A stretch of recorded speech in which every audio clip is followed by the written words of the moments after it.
New on Curiosity Stream. How do you connect a 16th century potato to limitless energy production? Could Napoleon's toothpick have a direct link to a machine that predicts the future? And how can a 1700s conch shell chart a course to humans connecting their brains to the internet? James Burke's visionary series Connections returns for a new generation. Experience all new Connections. With monthly, annual, and bundled plans, find the one that works for you at curiositystream.com. Are you struggling to conceive? You have options, and at Piedmont Reproductive Endocrinology Group, we'll make sure you have the guidance and support you need. PREG is known for individualized fertility care that's unique to every patient. We take the time to provide a reassuring and empowering experience because we believe that you deserve nothing less. Let us help you on your journey to parenthood. Visit us at pregonline.com to learn more. Get the guidance and support you need at Piedmont Reproductive Endocrinology Group. Welcome to Pretty Lies and Alibis. Let's seek the truth and travel the long road to justice together. What you know, Alibiers? It's 10 minutes to midnight. You guys are going to think I'm a vampire now. No, so some of these episodes may be a little later now that my son is running cross country. Like today we had a meet where it was 40 minutes away. So it gets a little bit time consuming. And normally I'm pretty much done by the time the kids get out of school, unless there's a trial to cover. But today was just insanity. All right. So first of all, I had to take the kittens to go get neutered. And I always feel terrible taking them anytime I have to take them because, it's painful. But at the same time, let's just say a prayer. It calms their little tails down because they are buck wild, y'all, keeping me up half the night. And so I take them, drop them off, and I get home. And guess what I see? Sherlock with a hummingbird in his mouth. And I love hummingbirds. And I've had to take my feeders down. And next year, I'm going to have to rig something like really super high because Sherlock is, it's amazing how high that cat could jump. Okay, so I get the hummingbird, like I get Sherlock to drop it. Okay, so I'm going to show you a picture of the hummingbird real quick. Right, so this is when I got him, right? Okay, on the left, he's looking a little worse for the wear, right? He's all ruffled, missing a few feathers because he was trying to fly away. So I was actually really, really worried about him at first.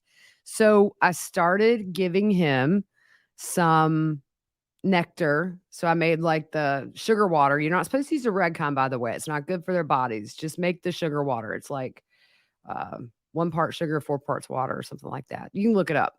Anyway, so I had a little dropper and he started perking up. So I had him in a shoebox with some boxes and I hear this chirp. And so this is literally beside where I sit and I had him on the podcast table and he's poking his head out, looking at me, y'all. And he's chirping. So we became like best friends. And then finally, I want to show you this little video. I hope it doesn't have music in it. But if it does, I may have to like pull it. But this was later.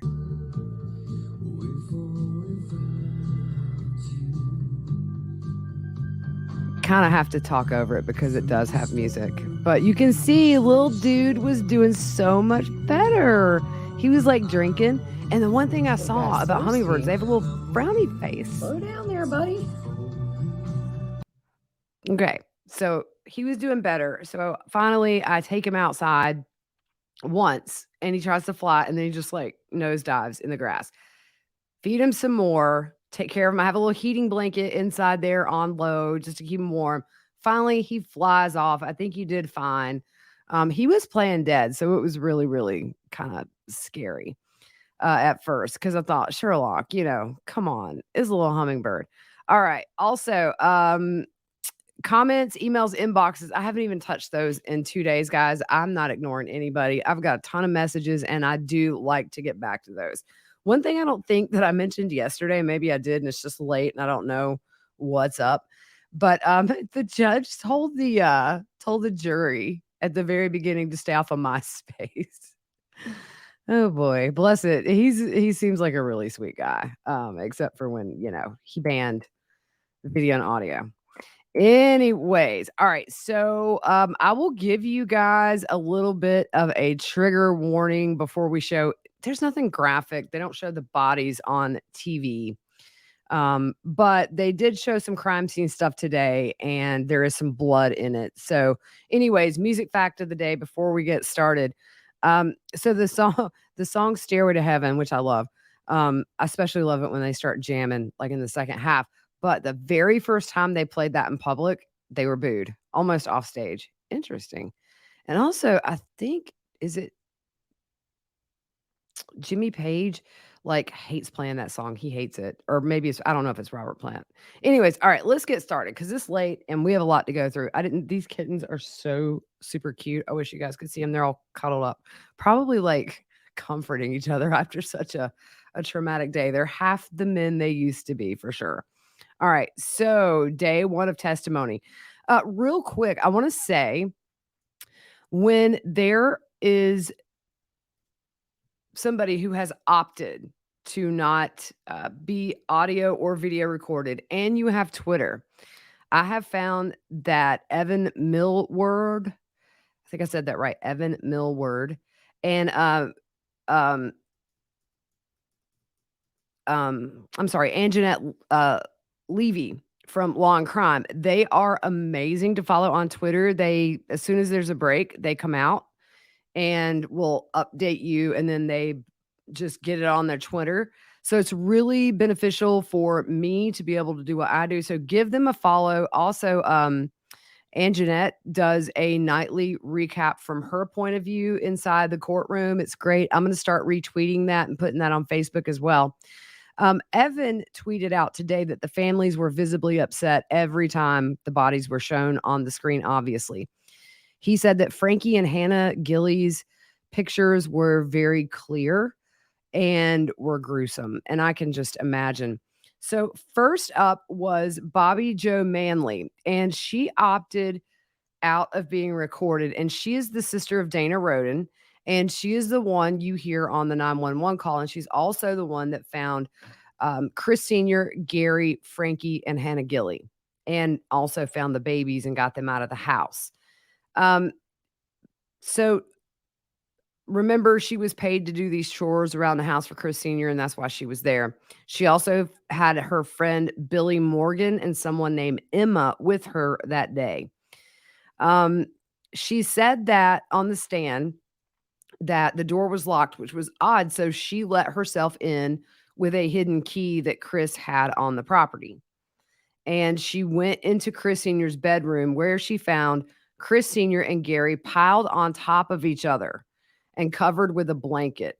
When she took the blanket off, she knew they were dead. So trigger warning, if you don't like blood, don't look. I'm going to show you a picture from inside Chris Sr.'s house. If you remember yesterday in openings, the prosecutor talked about the drag marks and there was blood, and also the vice grip that they found on the floor that normally Chris kept in his pocket.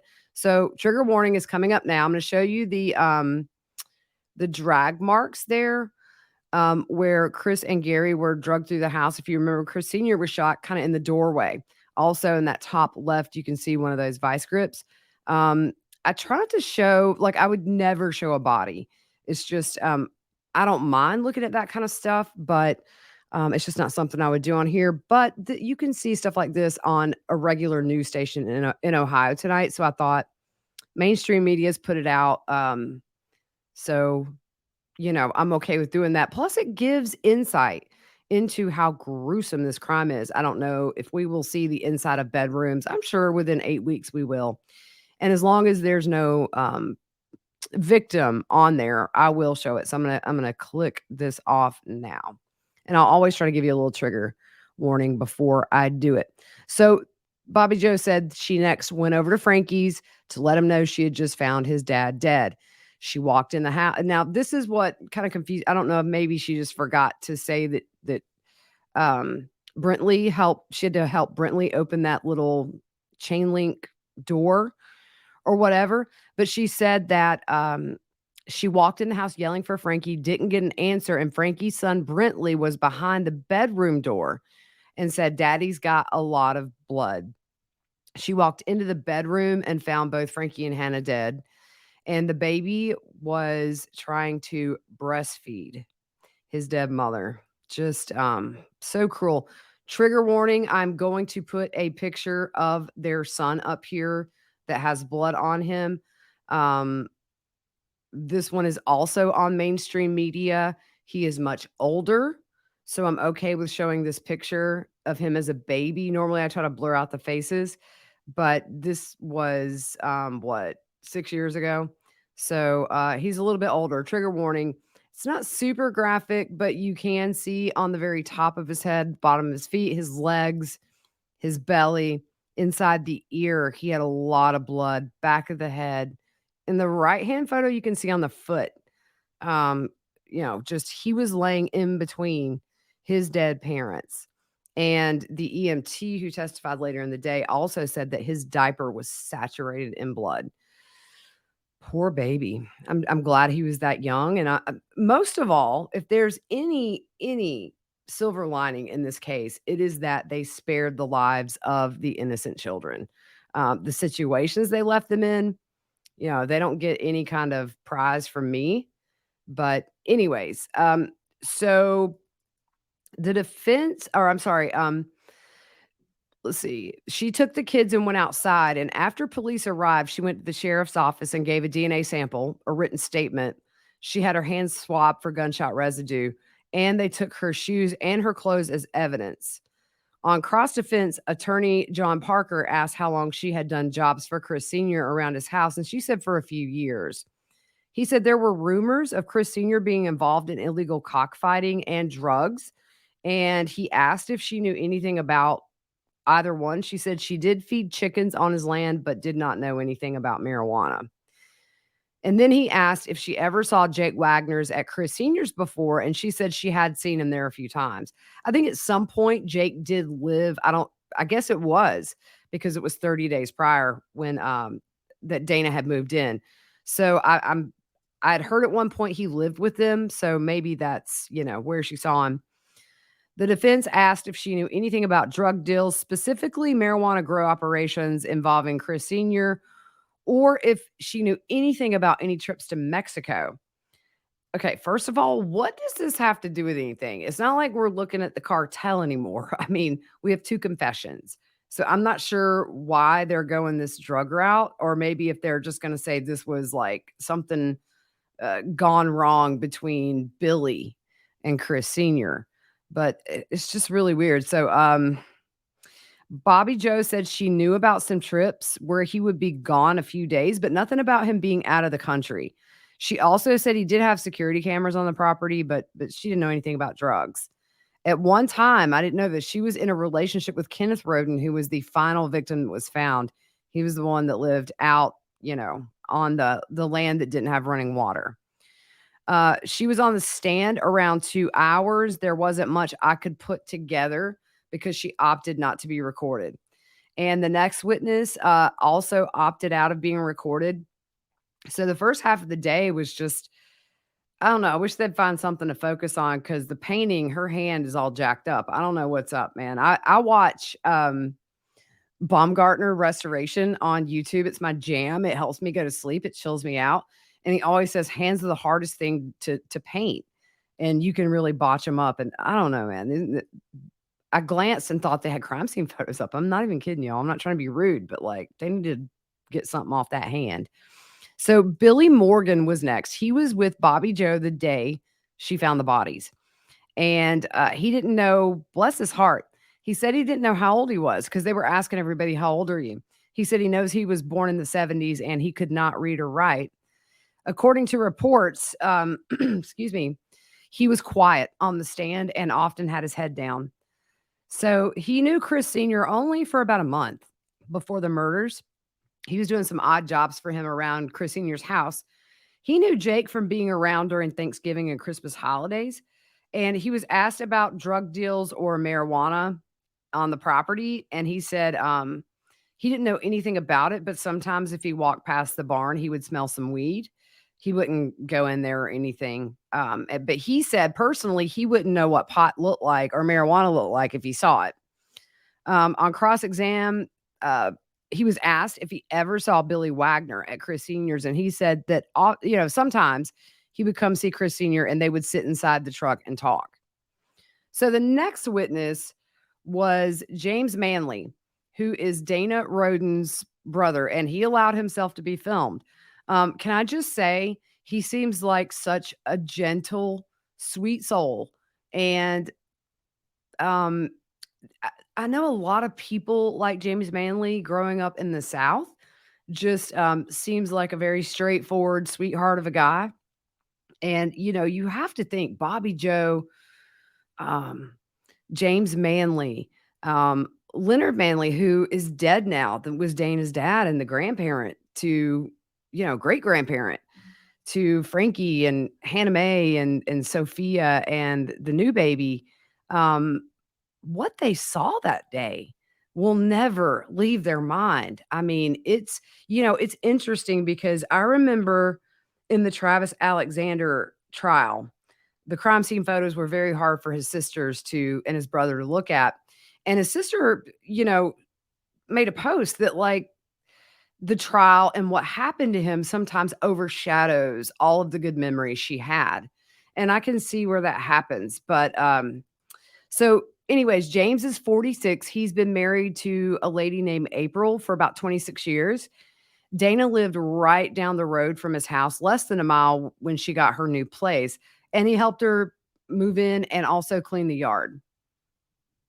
So I heard something, y'all, because it's like midnight, but it's the FedEx plane every night between like now and 12:10. It goes over, but I just sound like growling, y'all. I'm tired. Oh, the Lord help me. So he helped her move in and clean her yard. And he said Chris Sr. and Dana's relationship after the divorce was pretty much the same it was before the divorce. They seemed to get along great. And he said Frankie did jobs remodeling houses. And James did the demolition derby with Frankie. He was very passionate about that. And he said Frankie had been around demolition derbies from the time he was a baby. So Frankie liked to hunt, and the prosecutor said Frankie had chickens and asked if they were fighting chickens. And he said he thought so. You could tell by the way they looked. They're tied to barrels so they don't get together and fight. And he doesn't know if Frankie was actually involved in it or not. But he said he kind of thought maybe. So on April 22nd, James had a logging job. And he wasn't working that day because it had rained. So he was working on the four-wheeler behind his house when he saw Billy, the guy who had just testified and been with Bobby Joe and they found the bodies. He was at Dana and his and Dana's parents' house, which is right there. It's like us. Me and my family all live right here together. I mean, if I'm outside and sneeze, one of them can hear it. But he saw them leave behind Billy. And he said the way his parents took off in the car, he knew something was up. So he got in his truck and he followed them and they went to Frankie's house. He said Bobby Joe's car and his parents were in the road and he wondered what the heck's going on. So they were out of their cars and he gets out and walks up to the yard and sees Frankie's little baby Ruger, who I just showed you a picture of. He was covered in blood and Bobby Joe was holding Ruger. He still didn't have any idea what had happened. And he asked Bobby Joe, what's the situation here? She told him Chris Sr. and Gary were dead and Frankie and Hannah Gilley were dead there as well. They went inside Frankie's house and with his dad and his son, he has adult children, and also Bobby Joe. Frankie was supposed to work that day with his son, with James's son. So he sees the bodies. There's blood everywhere. He said on the bed, on the walls, all over the dead bodies. Nobody touched anything.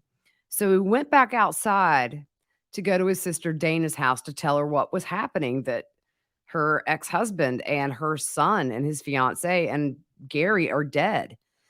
So when he got there, he knocked on the door. And as he was knocking, that door kind of crept open. So he was yelling Dana's name and got no response. And he kept yelling her name and finally went to her bedroom. Now, I'm going to put some pictures up here. I will put the link in the description for you guys. This is the front of Dana's house. that he went to. Also here is on the left is open door that goes inside, and then on the right is kind of the I guess the living room area. Inside here, you're going to see he talks about walking down a hallway that was really dark. Top left corner, you really can't even see the hallway. It's so dark. So that's the hallway to Dana's room. And when he got to her room, it was really dark in there and he didn't see her. So he kind of felt on the bed and he felt her under the covers. And he was trying to tap her to get her awake. And so he kind of moves up towards her head and sees a pillow on her face. And so he tries to pull it off and it's stuck to her. And at that point, he knows she's been murdered as well, because, just it was sticking to her face.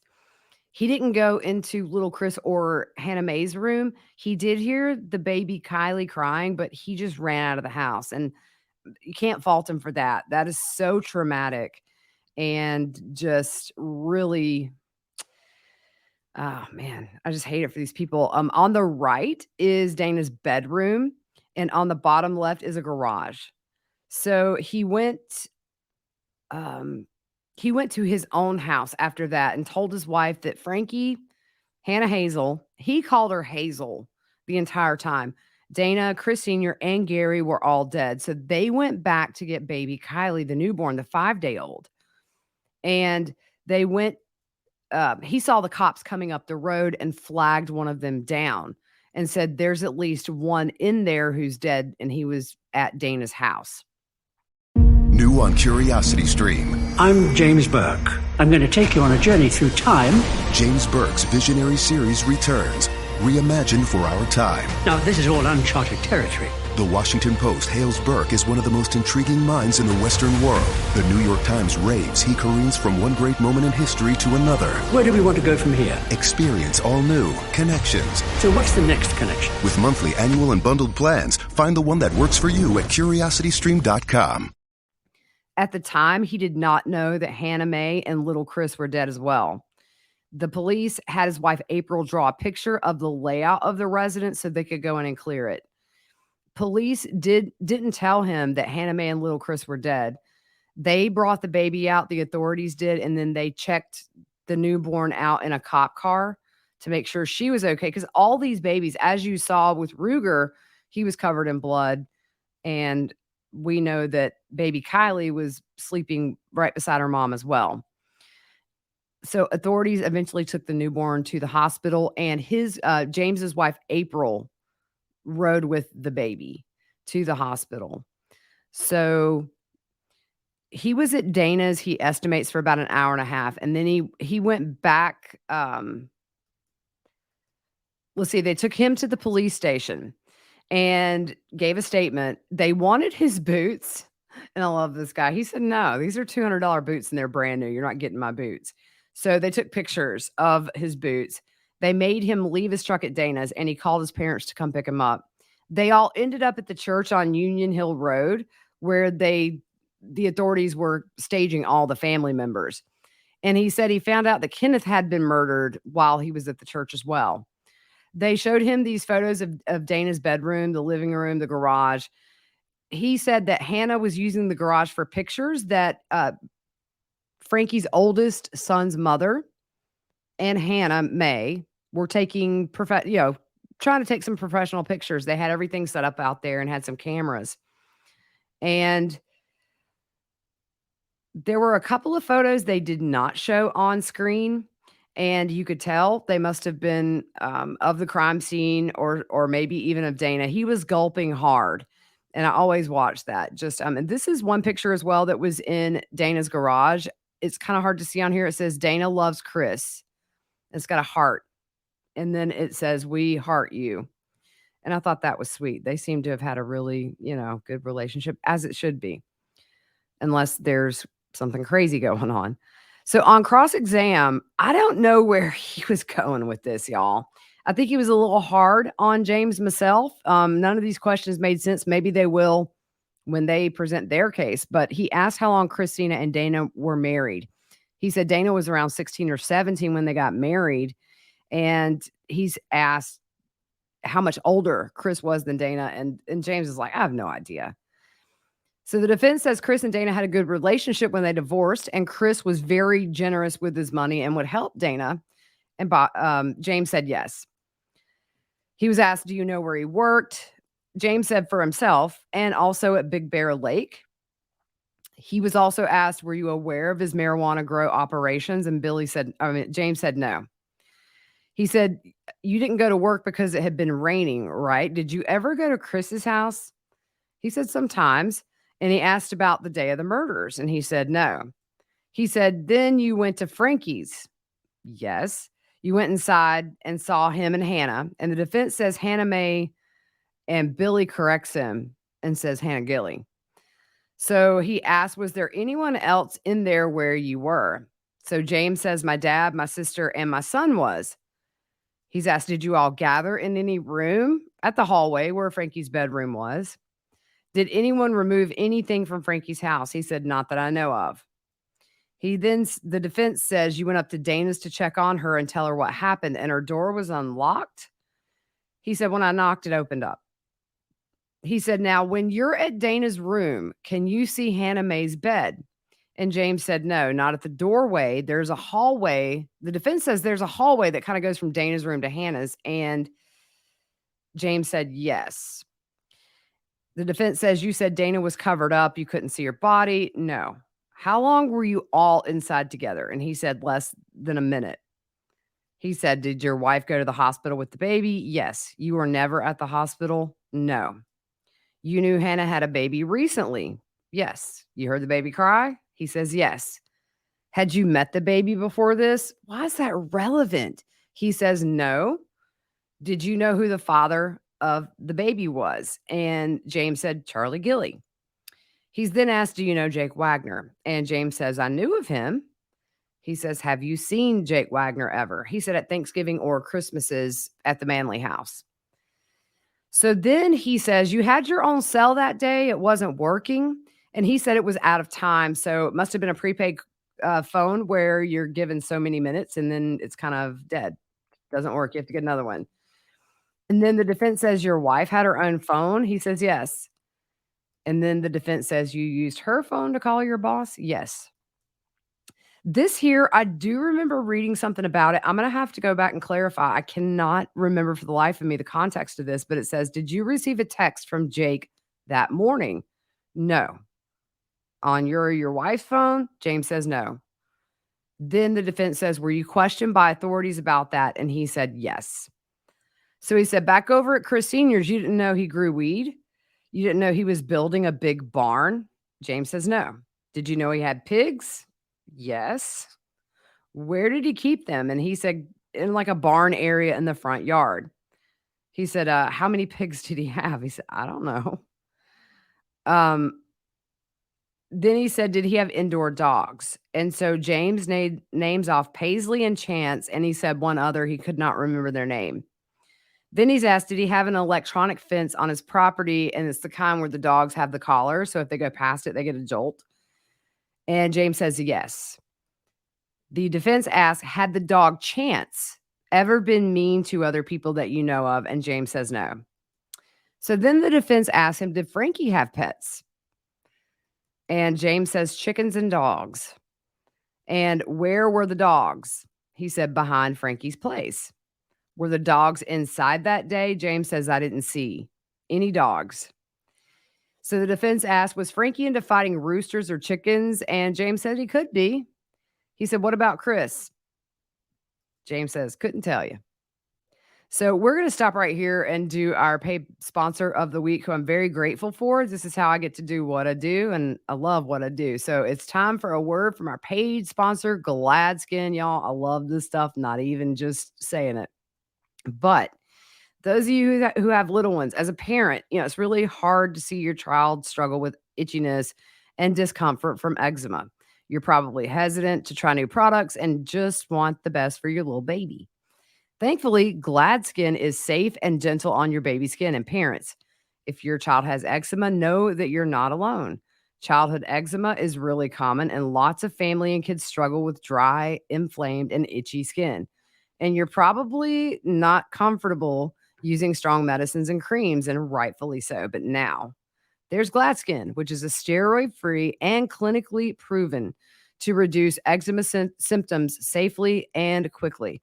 My little great niece tried it like literally within a day. She was much better, was not itching as much. Gladskin is a new category of skin treatment that is made for people of all ages with eczema prone, acne prone, and rosacea. Rosacea. Yeah, I was late. Prone skin is so effective that 91% of users, adults and children both, who tried their top selling eczema cream reported a significant improvement in just 7 days. It's so effective that 91% of users recommend it to their friends and family. And for babies, Gladskin's new oatmeal formula is non-toxic and free of steroids, as many are. And it's also free of common irritants. Pediatricians and dermatologists love Gladskin, even for the tiniest of babies. So if you've been frustrated with your treatment options, don't wait to try Gladskin. I'm going to give you a good deal. They're offering my listeners 15% off plus free shipping on your first order at gladskin.com/whattheworld. That's gladskin.com/whattheworld for 15% off and free shipping.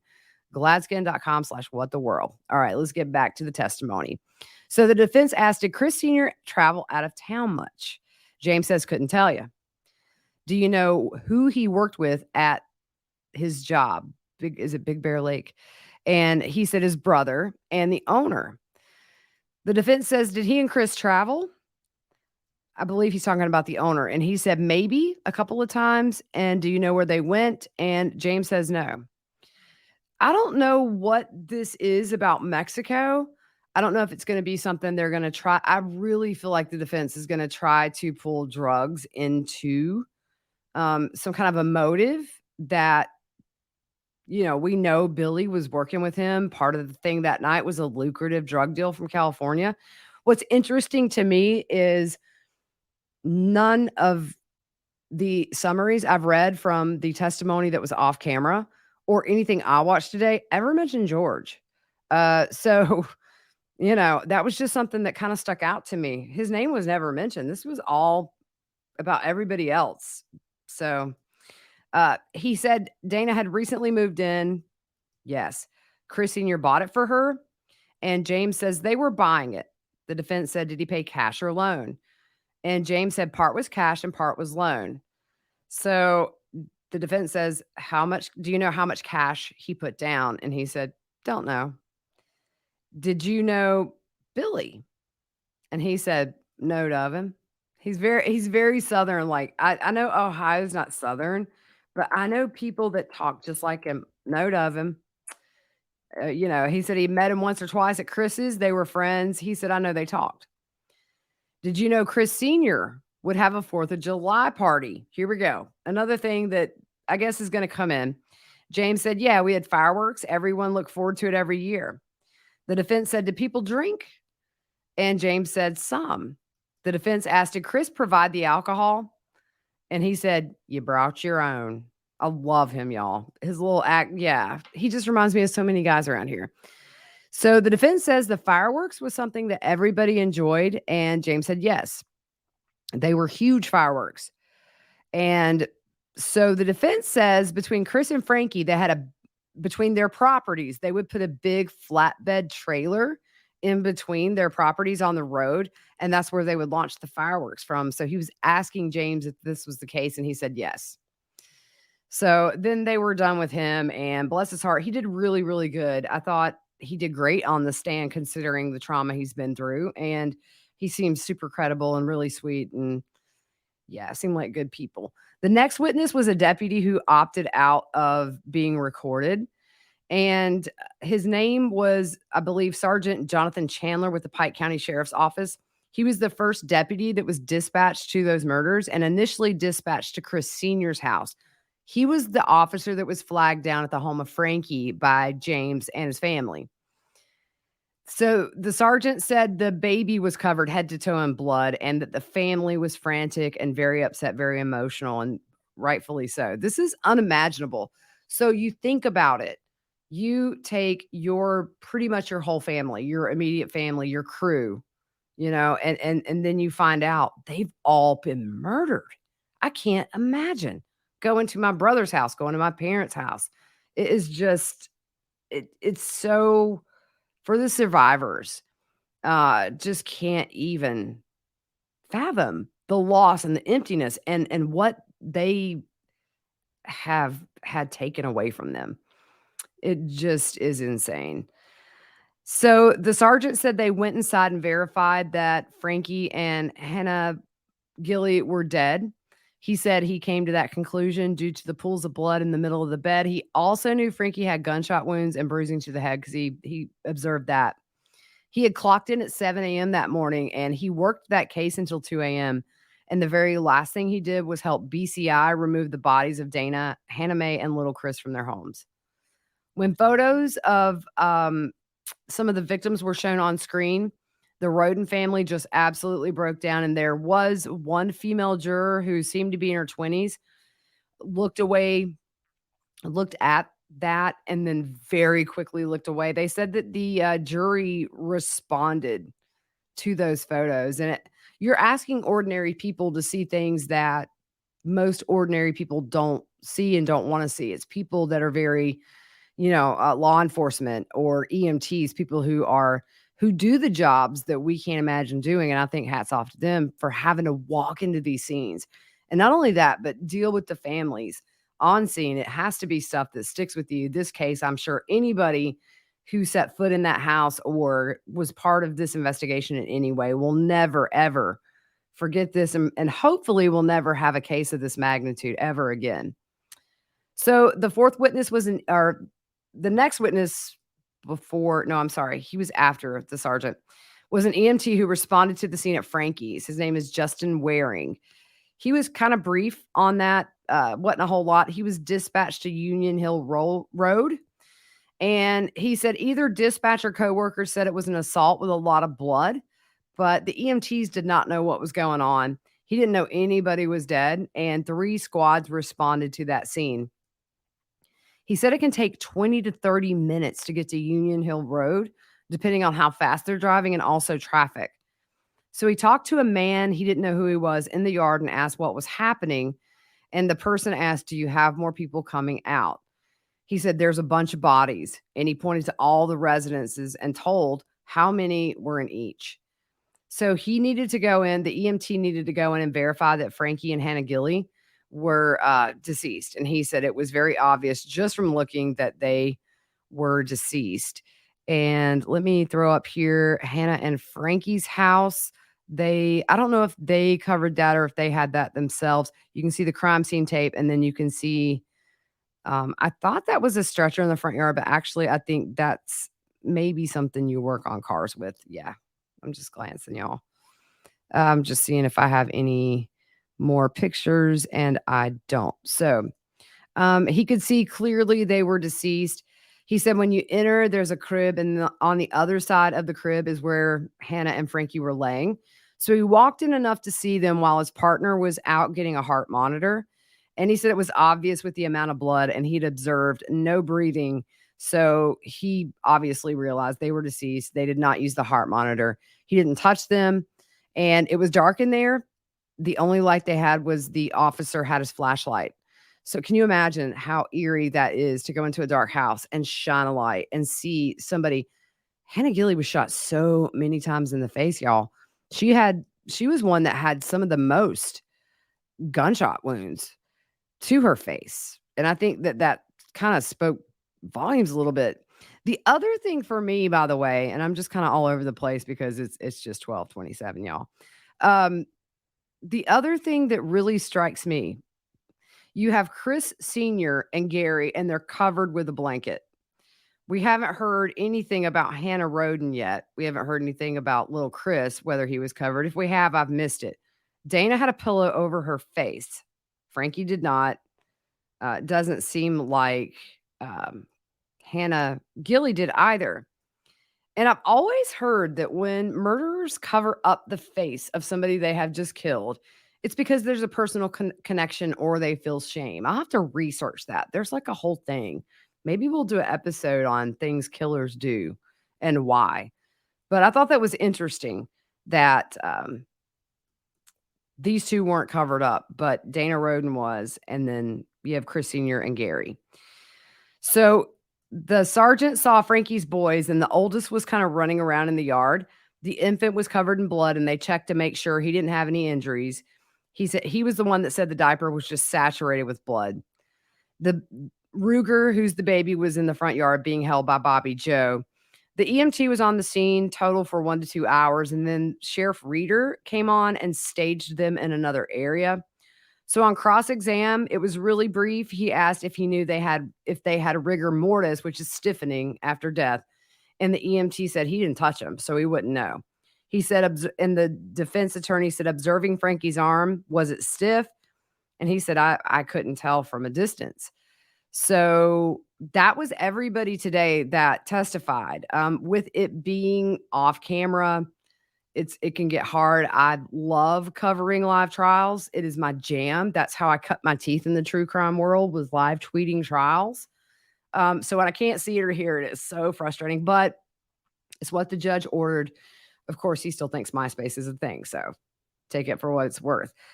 Don't forget, guys, tomorrow, actually, look, I'm going to be laying in the bed at 3 a.m. Eastern when this Lori Vallow Sins of Our Mother drops, and I'm just going to be like, whatever, click.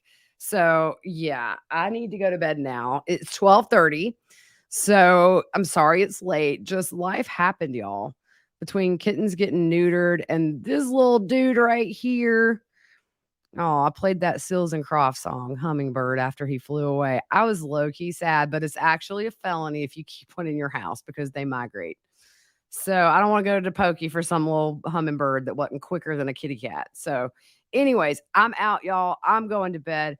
I'll be back tomorrow with wrapping up this testimony. And check this out. If you don't have Netflix, no worries. I'm going to summarize all the good parts for you right here. Maybe do, I don't know, I'm saying 2 now, tomorrow, because I'm being really ambitious. But if not, we're going to do some bonus episodes over the weekend to break down the Netflix Sins of Our Mother that comes out in 2.5 hours. All right, guys, y'all are all asleep. Who am I kidding? Except for you West Coasters. What's up? All right. Have a good rest of your night.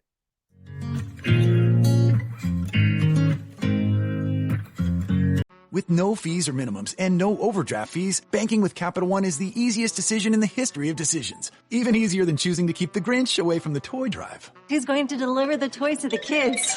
What about me, the Grinch? No. Yep, even easier than that. You steal the presents one time. With no fees or minimums and no overdraft fees, is it even a decision? That's banking reimagined. What's in your wallet? Terms apply. Capital One NA, member FDIC. Copyright Dr. Seuss Enterprises. Copyright Turner Entertainment Company.